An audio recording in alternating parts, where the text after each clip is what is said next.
이제 민법 우리 K2 과정 2순환 강의 계획서 잠깐 보시면요. 촬영일이 쫙 나와 있죠. 그래서 아마 업로드는 촬영일 다음 날 기준으로 업로드가 될 거고, 진도 때문에 이 표 보여드린 겁니다. 그래서 12회차에 걸쳐서 쭉 나가려고 해요. 컴팩트를 아시다시피 뭐 사례 풀면서 중요한 내용은 또 기본서 김준호 교수님이라든지 판례라든지 뭐 또 관련 논문이라든지 이런 거 조금 같이 살펴보면서 그렇게 진행할 수 있도록 하겠습니다. 그래서 이렇게 쭉 진행하면 진도는 거의 맞춰질 것 같고요. 시험도 아시다시피 보면 이제 여러분 금요일 날 이제 시험 보시죠. 토, 화수, 금토 이렇게 시험은 똑같이 4일로 봅니다. 금토, 화수, 금토, 화수 이렇게 해서 촬영일이 그 다음 날이니까 그 다음 날 이렇게 업로드가 된다는 걸 조금 유념해 주시면 될 것 같습니다. 그쵸? 네. 그래서 특별한 사정이 없는 한 이 일정대로 진행할 거고요. 뭐 최대한 빨리 첨삭해서 받아보실 수 있도록 할 거고, 아시다시피 뭐 가장 어렵고 중요한 민법입니다. 그래서 뭐 제가 또 민법에 국한해서 또 강의만 하지 않죠. 민소, 상법, 가정, 민지 모든 걸 아울러서 가장 중요한 엑기스가 되는 부분이기 때문에 우리 또 관련 쟁점이라든지 중요 쟁점은 좀 터치를 하면서 그렇게 진도를 나갈 수 있도록 하겠습니다. 문제는 사례 시험은 만만치 않아요. 다 뭐 창작 출제 구성 비율이 한 70% 이상이기 때문에 난이도는 상당히 있다라고 보시면 되고요.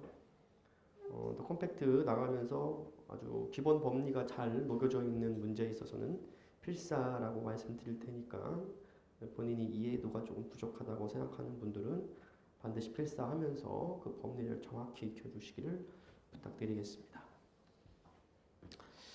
그리고 뭐 수시로 또 힘드시면 메일로 이렇게 하시면서 온택트, 그죠? 온택트 하시는 것이 중요합니다. 요즘 또 신조어고 중요해요, 그죠? 기존의 온라인과 오프라인의 중간 정도에 있는 서로 장점만 취한 방식이 온택트 방식이죠. 그래서 온택트 방식을 계속 진행하실 수 있도록 하면 되겠습니다. 패러다임이 바뀌고 있어요. 비단, 그죠? 저희뿐만 아니라 전 세계에 걸쳐서 이제 코로나 사태로 온택트 방식이 아마 새로운 패러다임으로 등장하고 있으니까 여러분 요즘 마찬가지 어느 직장도 거의 뭐 그죠? 대기업 같은 경우는 다 하루 건너 하루 재택근무거든요. 그렇다고 해서 친구한테 물어보세요. 좋냐라고 해보세요. 그럼 다들 모르겠다. 왔다 갔다 안 해서 몸은 좀 편한 거 있을지 모르지만 업무적 힘듦은 동일하거든요. 여러분도 마찬가지실 거예요. 좀 왔다 갔다 좀 덜해서 조금 잠을 더 잘 수 있는 건 있지만 그렇다고 해야 할 공부가 줄어든 건 절대 아니기 때문에 어려움은 동일할 것이라 생각됩니다. 그래서 오늘 이제 민총부터 한번 시작해 보겠습니다. 제 3판으로 시작하겠습니다. 2012년 8모 문제 제 메모를 옆에 두시고, 그죠? 메모를 옆에 두시고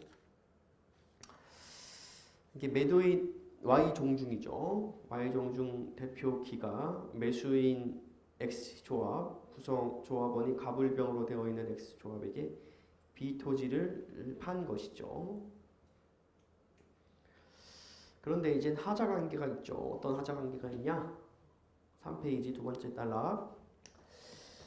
갑을병은 이제 A 토지와 인접한 B 토지를 매수해서 A, B 토지상에 새로 창고 건물을 지어 상의로 하고 갑이 B 토지 소유자인 Y종중 대표 기를 찾아가 그 토지를 우리들한테 좀 팔아라 라고 했습니다.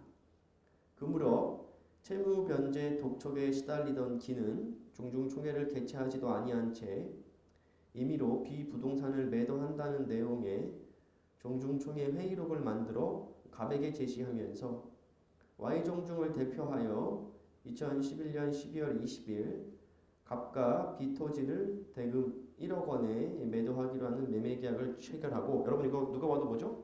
종중재산의 처분행위죠. 처분행위를 하려면 반드시 종중총회의 결의가 있어야 돼요. 종중총회 결의. 총회 결의 없이 이러한 계약을 체결했다? 무효겠죠. 무효.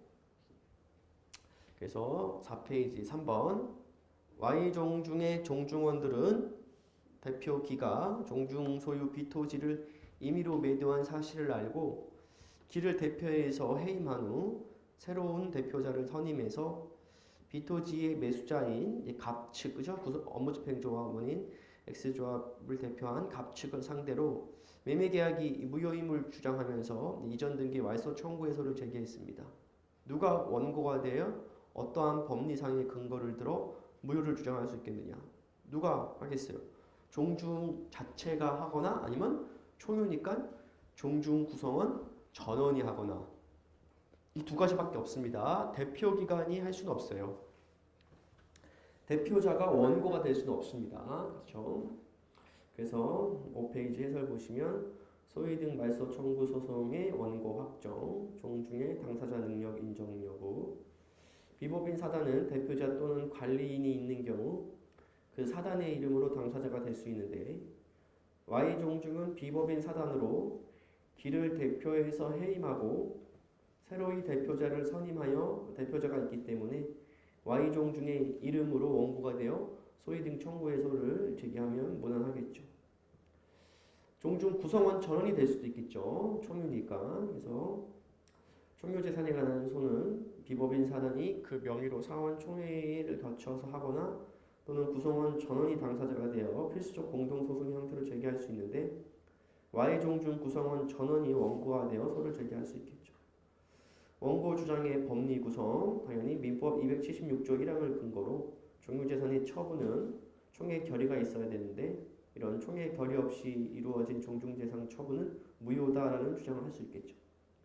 그래서 종중의 대표자 기가 종중총회를 개최하지 않고 임의로 비부동산을 매도한다는 내용의 종중총회 회의록을 만들어 무단으로 종중재산을 처분하는 것은 무효다라는 주장을 하겠죠. 이게 원고 측에서 그죠? 소장 쓸 때 이렇게 주장할 것이고, 그러면 피고 측 이 X조합 갑측이 항변 사유 그죠? 계약의 유효함을 주장할 텐데 그 주장의 당부 뭐냐? 우리는 종중 초기에 회의록까지 작성해서 B토지를 매수했다. 이거 뭐 주장하는 거예요? 유권 대리 내지 그죠? 내지 무권 대리에서 표현 대리 법리 주장하는 것이죠. 그러니까는 지금 이제 유권 대리는 안 되겠죠. 기본적으로 권한이 없으니까. 그러면 이제 표현 대리를 주장하려고 하는데 여러분 표현 대리 가려고 해도 기본 대리권의 존재가 인정돼야 되죠. 요건 사실 민법 126 요건 사실 뭐예요? 기본 대리권의 존재, 권한을 넘을 표현되니 상대방의 선의 무과실. 근데 종중의 대표자는 애초부터 종중재산을 처분할 대리권 자체를 갖지 않아요. 따라서 기본 대리권 자체가 존재하지 않기 때문에 표현 대리 규정이 유추 적용될 여지가 없겠습니다. 그래서 피고 주장의 요지 보면 갑측이 적법한 종중 대표자인 기로부터 종중총회 회의록까지 확인하고 B토지를 매수하였음을 이유로 이 계약의 유효함을 주장하는 것은 우리가 권한을 넘은 표현행위로서 정당한 이유가 있다 뭐 이런 주장 아니겠어요?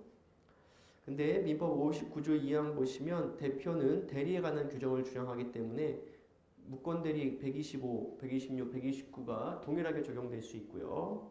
여기서 우리 판례, 이거 매우 중요한 판례고 우리 민청 선택형에서 꼭 나오는 판례죠.